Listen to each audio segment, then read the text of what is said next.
जय हिंद दोस्तों, मैं संगम भारती आप सभी का एथिक्स क्लासेस में स्वागत करते हैं। जैसे कि आए दिन परीक्षा में अक्सर एसटीडीजी की और जो पुनः होने वाला है एग्जाम यूपीपी का, ये कहते हैं अगस्त या जून में होगा। उसी के माध्यम में बहुत अच्छा क्वेश्चन लाए, बहुत इंपॉर्टेंट क्वेश्चन लाए हैं। आइए देखते हैं पहला क्वेश्चन कौन सा है। उत्तर प्रदेश में विधानसभा उत्तर प्रदेश में विधानसभा में आरक्षण सीटों की संख्या क्या है? उत्तर प्रदेश में विधानसभा आरक्षण सीटों की संख्या। Option A 80, option B 86, option C 12 और ऑप्शन डी 2। विधानसभा में जैसे कि 86 सीट है टोटल। आरक्षण की बात करते हैं तो एससी और एसटी, एससी कितना है? एससी का 84 सीट है। कितना है? 84 सीट है। और एसटी कितना है? 2 सीट है। 2 सीट है। और जो हमारा एससी वाला है ये लोकसभा का है। क्या है? ये लोकसभा का है। लोकसभा का है। इसमें एससी का कितना है? 17 सीट है। और एसटी कितना है? 0 है। एसटी कितना है? 0 है। और ये जो है 12 12 सबसे ज्यादा कहाँ पे सीट है उत्तर प्रदेश में? सबसे ज्यादा सबसे ज्यादा प्रयागराज सबसे ज्यादा प्रयागराज में 12 सीट हैं। और सबसे कम में कहाँ कहाँ पर है? श्रावस्ती श्रावस्ती महोबा महोबा और चित्रकूट में 2-2 सीट हैं टोटल। आइए दोस्तों क्वेश्चन नंबर 2 देखते हैं। उत्तर प्रदेश के विधानसभा का प्रथम अध्यक्ष कौन है? उत्तर प्रदेश की विधानसभा के प्रथम अध्यक्ष कौन है? Option A Mayawati ji, option B Narayan Dutt Tiwari और ऑप्शन सी पुरुषोत्तम दास टंडन और ऑप्शन डी केसरी नाथ त्रिपाठी। जो कि विधानसभा के प्रथम अध्यक्ष हैं कौन है? पुरुषोत्तम दास टंडन, ये प्रथम थे। और केसरी नाथ कौन है? ये 3 बार क्या है? ये 3 बार लगातार 3 बार 3 बार अध्यक्ष रहे इसके। 3 बार अध्यक्ष रहे इसके। और नारायण दत्त तिवारी ये 3 बार सीएम रहे उत्तर प्रदेश से। और सबसे ज्यादा बार कितना बार? 4 बार मायावती जी मुख्यमंत्री रही उत्तर प्रदेश के। आइए दोस्तों क्वेश्चन नंबर हम 3 देखते हैं। क्वेश्चन नंबर 3 है, उत्तर प्रदेश की पहली बार हाई कोर्ट की स्थापना कब की गई? उत्तर प्रदेश में हाई कोर्ट की पहली बार स्थापना कब किया गया था? ऑप्शन ए 1866 ईस्वी में, और ऑप्शन बी 1968 में, और ऑप्शन सी 1987 में, ऑप्शन डी 1986 में। जो कि ये 1866 में, कितना तारीख को? 17 मार्च 1866 में किया गया था। और 1967 में क्या हुआ था?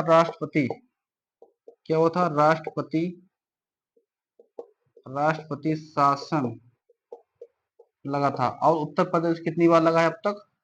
10 बार। अब तक 10 बार लगा है राष्ट्रीय शासन। और 1987 में क्या है? 1987 में गोवा का स्थापना हुआ था। किसका? गोवा का स्थापना हुआ था। और 1986 में न्यायिक 1986 में क्या हुआ था? अनुसंधान न्यायिक अनुसंधान परीक्षण खोला गया था। आइए दोस्तों क्वेश्चन नंबर 4 है, निम्न में से सर्वप्रथम बजट को आरंभ करने वाला देश कौन है? बजट को शुरू करने वाला देश कौन है? सबसे पहले कौन शुरू किया था बजट को? Option A France, option B Britain, option C Bharat, option D Sri Lanka. जो कि ब्रिटेन किया था सबसे पहले। कितने सन में? 1733 में किया था ब्रिटेन। और भारत कब किया गया था? 18 फरवरी 1860 ईस्वी में तो भारत लाया था। और उस समय कौन लाया था इसको? जेम्स विलियन लाया था। कौन लाया था? जेम्स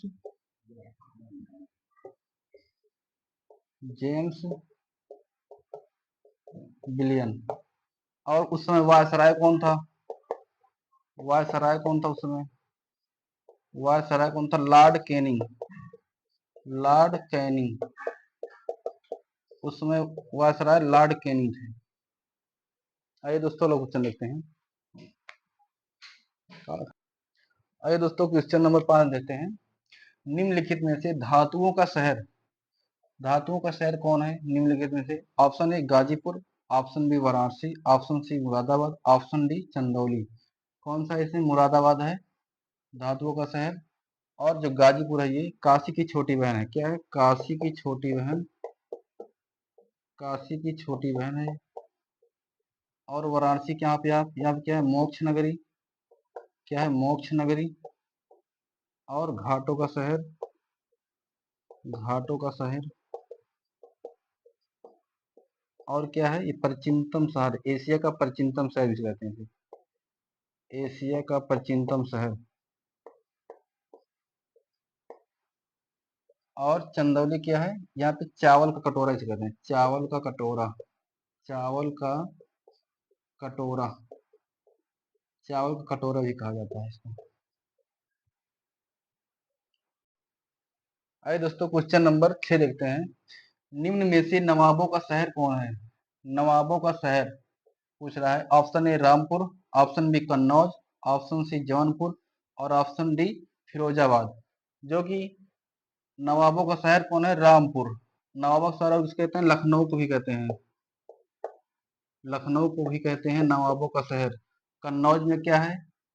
कन्नौज में महोदय नगरी, महोदय नगरी। और क्या है वहां पर? इत्र नगरी, इत्र नगरी। और जौनपुर में क्या है? जौनपुर में सिराज ए हिंद। क्या है? सिराज ए हिंद भी कहा जाता है इसको। और फिरोजाबाद में क्या है? चूड़ियों का शहर। क्या है? चूड़ियों का शहर, चूड़ियों का शहर। और इसे सुहाग नगरी भी कहते हैं। क्या कहते हैं? सुहाग नगरी भी कहा जाता है, सुहाग नगरी भी कहा जाता है। आइए दोस्तों क्वेश्चन नंबर हम 7 देखते हैं। प्रतिवर्ष विश्व राइनो दिवस कब मनाया जाता है? प्रतिवर्ष विश्व राइनो दिवस। ऑप्शन ए 22 सितंबर, ऑप्शन बी 22 दिसंबर, ऑप्शन सी 19 दिसंबर और ऑप्शन डी 16 सितंबर। जो कि ये 22 सितंबर को मनाया जाता है, 22 सितंबर को मनाया जाता है। और पहली बार कब मनाया गया था? पहली बार कब मनाया गया था? 2010 को, पहली बार 2010 को मनाया गया था। और 22 दिसंबर को मनाया जाता है राष्ट्रीय, राष्ट्रीय गणित दिवस, राष्ट्रीय गणित दिवस। और 19 दिसंबर को क्या मनाया जाता है? गोवा मुक्ति दिवस, गोवा मुक्ति दिवस। ये वाला इम्पोर्टेंट है, गोवा मुक्ति दिवस। और 16 सितंबर को क्या मनाया जाता है? ओजोन दिवस, ओजोन दिवस, ओजोन दिवस मनाया जाता है। आइए दोस्तों क्वेश्चन नंबर हम और देखते हैं। दादा साहेब फाल्के, इसका पहले पुराना नाम क्या था? क्या था? गोविंद, गोविंद फाल्के था। और इसका शुरुआत कब हुआ था? इसका शुरुआत कब हुआ था? 1969 में इसकी शुरुआत हुआ था। और ये सबसे पहले वो तो किस मूवी को दिया गया था? सबसे पहले 1913 ईस्वी में इसको राजा हरिश्चंद्र, कौन सी मूवी थी? राजा हरिश्चंद्र,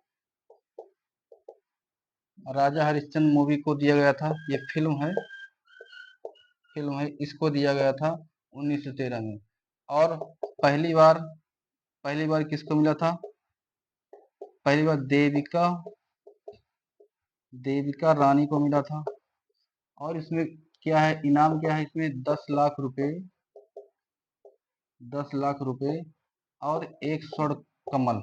क्या है? एक स्वर्ण कमल है। इसमें इतनी राशि दिया जाता है। आइए दोस्तों क्वेश्चन नंबर 9 देखते हैं। निम्नलिखित में से बायोडीजल, निम्नलिखित में से बायोडीजल उत्पादन में वृद्धि करने में कौन सी क्रांति ज्यादा होती है? इसकी वृद्धि करती है। सबसे ज्यादा वृद्धि कौन सी क्रांति करती है? बादामी क्रांति, और ऑप्शन बी लाल क्रांति, ऑप्शन डी काली क्रांति, ऑप्शन डी अमृत क्रांति। इसमें कौन सी क्रांति पाया जाता है? इसमें काली क्रांति पाया जाता है। बायोडीजल में, बायोडीजल में क्या पाया जाता है? बायोडीजल के लिए क्या होता है?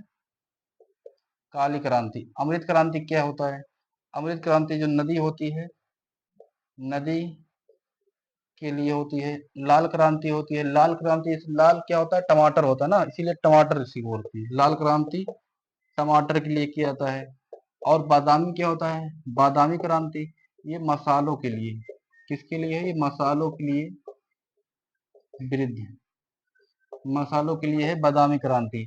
आप लोग बताइएगा हमको श्वेत क्रांति का, श्वेत क्रांति किसके लिए उपयोग होता है? इसको आप लोग हमें कमेंट बताइए। आइए क्वेश्चन नंबर हम 10 देखते हैं। विश्व में सबसे ज्यादा बोली जाने वाली भाषाएं कौन सी हैं? विश्व में जब सबसे ज्यादा बोली जाने वाली भाषाएं कौन सी हैं? Option A Hindi, option B Angrezi, option C Mandarin और ऑप्शन डी स्पेनिश। जो कि सबसे पहले 2023 के अकॉर्डिंग मंदारिन पहले नंबर पे था, ये पहले नंबर पे था। लेकिन अब प्रेजेंट टाइम में अंग्रेजी हो गया फर्स्ट नंबर पर। इसको 1132 मिलियन लोग बोलते हैं। और दूसरे नंबर पे क्या आता है? मंदारिन। दूसरे नंबर पे मंदारिन और तीसरे नंबर पर हिंदी। तीसरे नंबर पर क्या आता है? हिंदी। चौथे नंबर पर स्पेनिश। चौथे नंबर पर स्पेनिश आता है।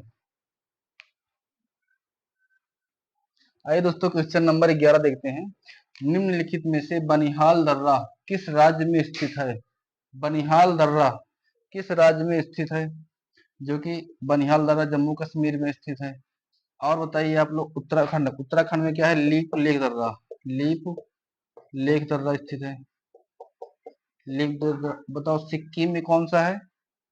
सिक्किम में थाल घाट दर्रा। और महाराष्ट्र में आप लोग कमेंट करके बताइए, महाराष्ट्र में आप लोग कमेंट करके बताइए। आइए दोस्तों क्वेश्चन नंबर 12 देखते हैं। किस देश की सबसे ज्यादा स्थल यूनेस्को की सूची में है? सबसे ज्यादा यूनेस्को की लिस्ट में किस देश के हैं? ऑप्शन ए चीन, option B Bharat, option C Italy, option D Japan. जो कि यूनेस्को की लिस्ट में सबसे ज्यादा इटली के हैं। कितना है? 58, 58 है टोटल। और उसके बाद दूसरे नंबर पे कौन आता है? चीन आता है। इसमें कितने? 56, इसमें 56 आता है। और भारत में कितने आते हैं? पहले कितने थे? 40। अब वर्तमान में कितना है? वर्तमान में कितना है? 42। दो इसमें और जोड़ा गया था, दो इसमें और जोड़ा गया, होशियार मंदिर, होशियार। और जापान में कितना है टोटल? जापान में टोटल 25, 25 विश्व विरासत स्थल है। अरे दोस्तों क्वेश्चन नंबर हमारा 13 है। क्वेश्चन नंबर 13, सिंधु सभ्यता का सबसे पूर्वी पूरा स्थल कौन सा है? सबसे पूर्वी पूरा स्थल कौन सा है? Option A Manda, option B Sutkagendor, option C Daimabad, option D Alamgirpur. कौन सा है? आलमगीरपुर सबसे पूर्वी पूरा स्थल आलम आलमगीरपुर है। और मांडा कौन सा है? मांडा सबसे उत्तर में है। उसके बाद सुतकंदोर कौन सा है?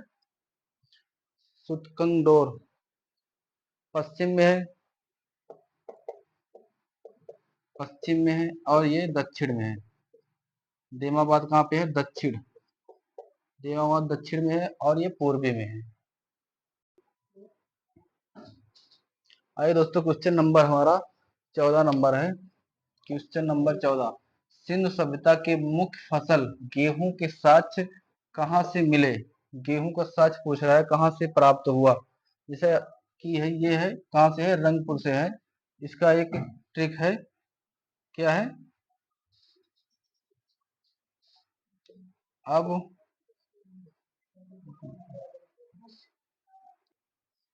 जब गौरी चली, जब गौरी चली क्या है, जौ है और गेहूं है और चावल है, जस जौ हो गया, जौ, और वा से क्या है, बनावली, क्या है, बनावली, और गे से गेहूं, और रा से क्या है, रंगपुर, चा से चावल, और ल से लोथल, क्या है, लोथल। ये यहाँ से इनका साक्ष मिलता है। अगर पूछेगा जौ का कहाँ से मिलता है तो बनावली से मिलता है, अगर गेहूं का पूछेगा तो रंगपुर से है, और चावल का पूछेगा तो लोथल से है। आइए दोस्तों, क्वेश्चन नंबर 15 हमारा है भारत का उत्तर के दक्षिण विस्तार कितना है? उत्तर से दक्षिणी तरफ विस्तार कितना है, मतलब इसकी किलोमीटर में पूछ रहा है। Option A 15,200 kilometre, option B 6100 kilometre, option C 3214 kilometre, और ऑप्शन डी 2933 किलोमीटर। जो कि उत्तर से दक्षिण हमारा है 3214 किलोमीटर है।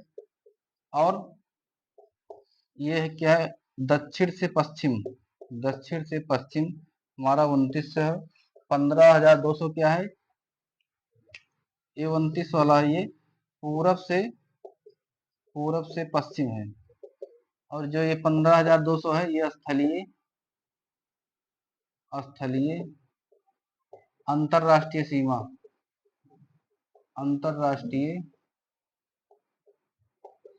का है, ये सीमा का है। और जो इसकी अगर पूछेगा उत्तर प्रदेश, भारत के पूरे सबसे उत्तरी कौन सा राज्य है सबसे उत्तरी में, और दक्षिण में कौन सा है, पूर्वी में कौन सा है, तो सबसे उत्तरी में अगर पूछेगा तो कौन सा है, लद्दाख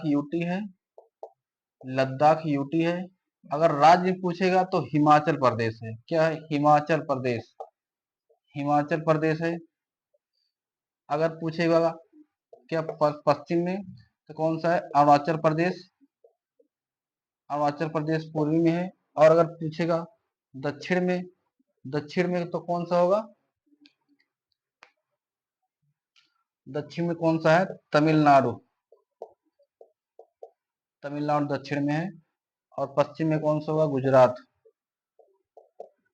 क्या है, गुजरात। क्या है, उत्तर में लद्दाख, अगर पूछेगा यूटी में तो लद्दाख, अगर राज्य में पूछेगा तो हिमाचल प्रदेश। उसके बाद पूरब में क्या रहेगा, अरुणाचल प्रदेश। अगर ये दक्षिण में क्या रहेगा, तमिलनाडु। और पश्चिम में क्या रहेगा, गुजरात। आइए दोस्तों, क्वेश्चन नंबर हमारा 16 है, मैकमोहन रेखा कब निर्धारित की गई थी? इसका जो रेखा ये कब निर्धारित किया गया था, ये रेखा यहाँ पर है, वो रेखा यहाँ पर है। तो ऑप्शन के हिसाब देखते हैं। ऑप्शन ए 1914 में, option B 1886, option C 1947, option D 1950।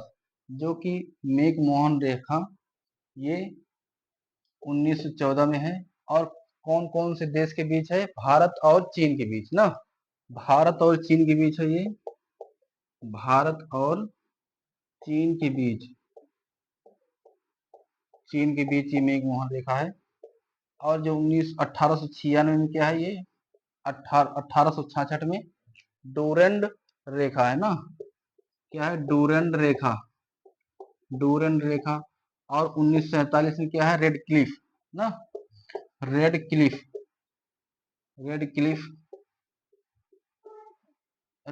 है 1947 में। आइए दोस्तों, क्वेश्चन नंबर 17 है, कर्क रेखा भारत के कितने राज्यों से गुजरता है? पहले नंबर तो कर्क रेखा कितने देशों से गुजरता है, कर्क रेखा 16 देश से, 16 देश से गुजरता है। और आप लोग जानते हो, option A 9, option B 8, option C 7, option D 5। जो कि 8 राज्य से गुजरता है कर्क रेखा, और 9 क्या है, ये तटीय सीमा है, तटीय राज्य है। आप लोग तो ट्रिक जानते होंगे, मित्र पर, क्या है, मित्र पर गमछा झार, गमछा झार इनमें से क्या होता है, मिजोरम, त्रिपुरा, पश्चिम बंगाल और राजस्थान। क्या है, राजस्थान। और गुजरात, गुजरात, मध्य प्रदेश, इसको एमपी लिख देते हैं, मध्य प्रदेश, और क्या है छत्तीसगढ़ है, क्या है छत्तीसगढ़, उसके बाद क्या है झारखंड, झारखंड, और कर्क रेखा सबसे नजदीक, भारत में सबसे नजदीक कितने राज्यों से होकर गुजरता है, वो भी जान लीजिए, कितने राज्यों के गुजरता है टोटल, जो कि भारत की कितने राज्य हैं टोटल, 1 2 3 4 5, 5 राज्य है जो सबसे नजदीक से गुजरता है। कौन कौन सा है, गांधीनगर है, गांधीनगर, उसके बाद गांधीनगर, गांधीनगर, रांची, रांची, उसके बाद क्या है भोपाल, भोपाल, ये क्या है अगरतला, अग्रतला,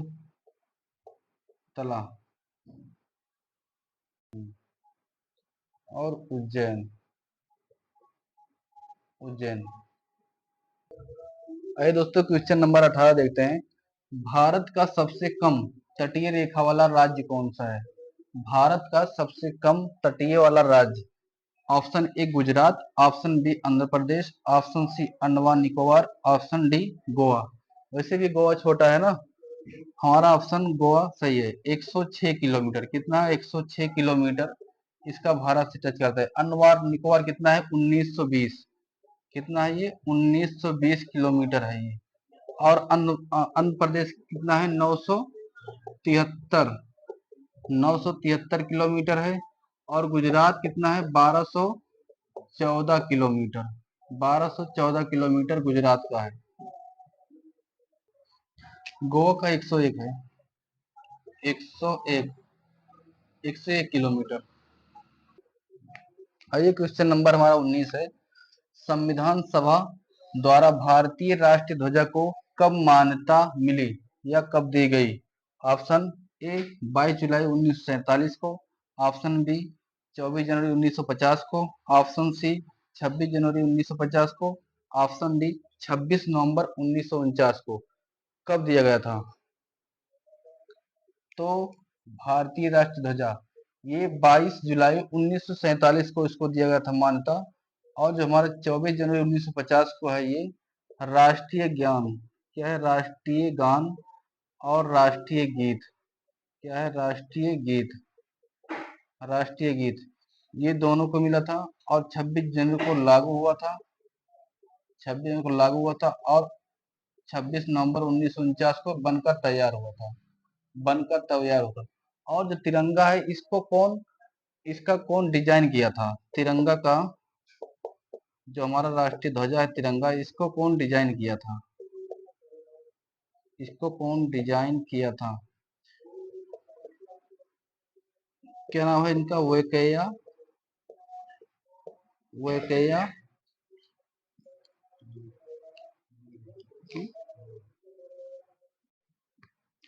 क्या है पिंगली वेकैया, पिंगली वेकैया द्वारा इसको, जो तिरंगा है राष्ट्रीय ध्वजा है हमारा, इसको जो रचयिता इसको ध्वजा को बनावट किए थे ये पिंगली वेकैया जी हैं। आइए दोस्तों क्वेश्चन हमारा 20 है। बास्केटबॉल में खिलाड़ियों की संख्या कितनी है, बास्केटबॉल में, option number A 4, option number B 5, option number 6, option number D 7। जो कि बास्केटबॉल में कितने खिलाड़ी होते हैं, 5, बास्केटबॉल में 5 होते हैं।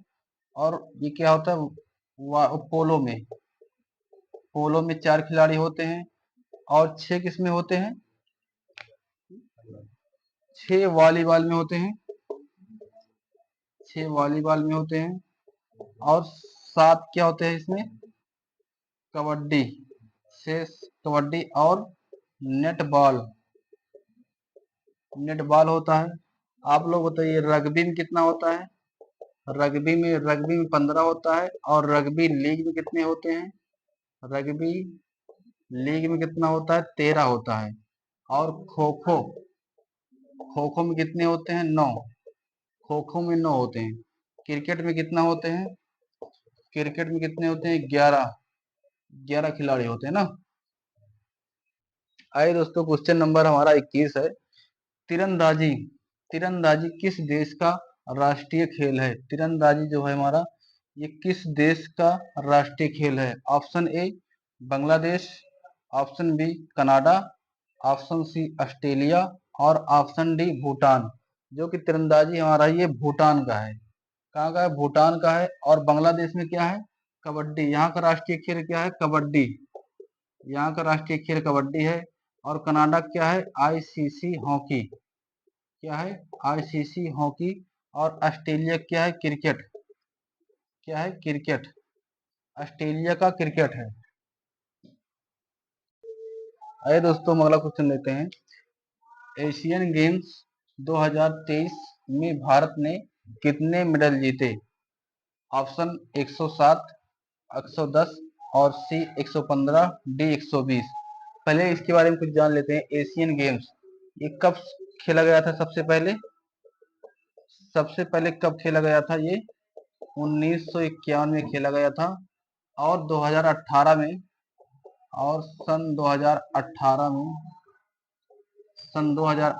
में कितना? 70 मेडल जीते थे इसमें। सन 2018 में 70 मेडल जीते थे। और इस बार 2023 में 107 मेडल जीते थे टोटल। कितना है टोटल? 28, 38 और 41। जिसमें से 28 क्या है? 28 गोल्ड है। और 38 क्या है? सिल्वर है। 38 सिल्वर है। 41 क्या है? ब्रॉन्ज। 41 ब्रॉन्ज है। और अब जो होगा 2026 में कहाँ पर होगा ये जापान में होगा। 2026 में जापान में होगा इस बार। अरे दोस्तों, क्वेश्चन नंबर 23 हमारा है। का ईरानी कप क्रिकेट का ईरानी कप 2023 में किसने जीता था? सन 2023 में कौन जीता था? Option A Madhya Pradesh, option B Saurashtra, option C Uttar Pradesh और ऑप्शन डी शेष भारत। जो कि 2023 में कौन जीता था? शेष भारत जीता था। और अब तक 30 बार जीता था। और सौराष्ट्र को हराकर, किसको हराकर? सौराष्ट्र को हराकर 175 रन से हरा दिया था। 175 रन से हराकर जीता था। और ये कहां पर खेला गया था? ये कहां पर खेला गया था? ये राजकोट में खेला गया था। राजकोट में खेला गया था।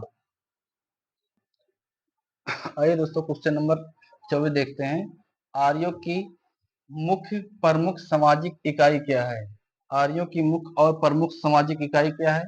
ऑप्शन ए परिषद, ऑप्शन बी गढ़, ऑप्शन सी राजन और ऑप्शन डी जन। आप लोग ये क्वेश्चन हमको कमेंट में बताइए। ये होमवर्क है आप लोग के लिए इसको कमेंट करके बताइए। अगर वीडियो पसंद है तो लाइक और सब्सक्राइब जरूर करें। जय हिंद दोस्तों।